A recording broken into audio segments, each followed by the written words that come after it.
this is Jo of Schmelson Illustration.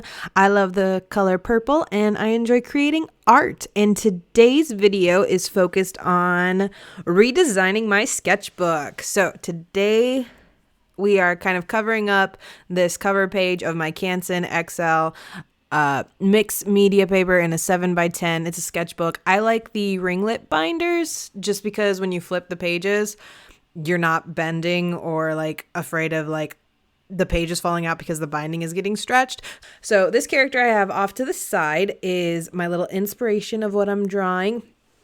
So I do have a fun phrase that I wanted to incorporate on this, and it is, "The world will step aside for the woman who knows where she is going." I have like this Pinterest board of a whole bunch of fun inspirational quotes to help keep me motivated. It just gives me inspiration, and I decided to place that on this quote, and I decided to design a very sassy woman who knows where she's going to go along with it. And again, themed around the color purple because that's my favorite color.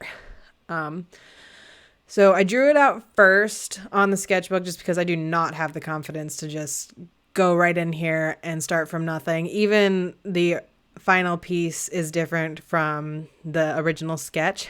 I did have a lot of fun with this character though, because I didn't have like a major reference for her. I really stole her from doing like a mood board.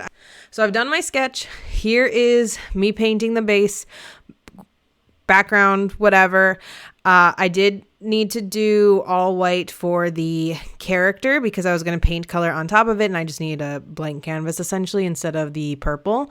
And for the words, I kind of wanted like a sketchy background, so not like a fully blocked out rectangles. I did want it to be a little bit more painterly, sketchy, free flowing. I don't know how you want to call it. But that was just a part of my idea and my design. But that is why I like sketched out the spacing of the words, even though I'm totally covering it up right now, like the whole font.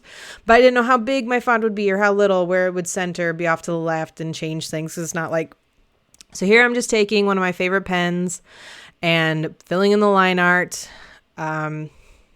Kind of don't have a sketch again, but I've drawn this character like three times now. So I have like a general gist of what she looks like. This is just a Papermate InkJoy black pen. I love them. They're gel pens. They just are super smooth. I very rarely get the like splotchy lines or where you do a straight line, then it stops and gives you like the dots instead of a straight line. And so I have great success with these pens. And again, I didn't have a reference, and usually I do take a reference and I'm like recreating that, but this was more of a out of my head from the inspiration I got from that Pinterest board.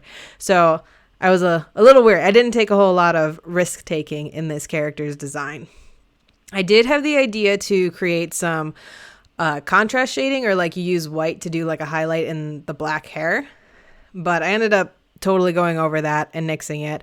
Here I'm using a Sharpie to color in the shirt as purple. I was hoping it would be more consistent, kind of like a paint. I mean, I knew it would be a little bit transparent so I could draw over the black lines. I knew that would work out. But because I was on a paint and that was like tacky, it was kind of technically like really destroying my marker because it's got a felt tip. And so it didn't love it. And that's why the shirt is a little bit blotchy instead of a solid lavender, which I would have loved, but this also works totally fine because I'm sure there's going to be a lot of paint and marks and nicks that happen on this sketchbook as I carry it to do art. Because really, if your sketchbook stays perfect, has it done its job? Has it really traveled and done art for you if it stays perfect through its entire existence? I don't think so. I did love playing with this type or the fonts here, and I had a lot of fun with that, and then throwing on just a little extra design, and here we are. Oh, that was a lot quicker than I thought. Very glad with how this turned out, and now I'm using this for the rest of the year. Thank you so much for watching my video. If you want to support, I do have some links down below. Otherwise, I will see you in the next video. Thank you.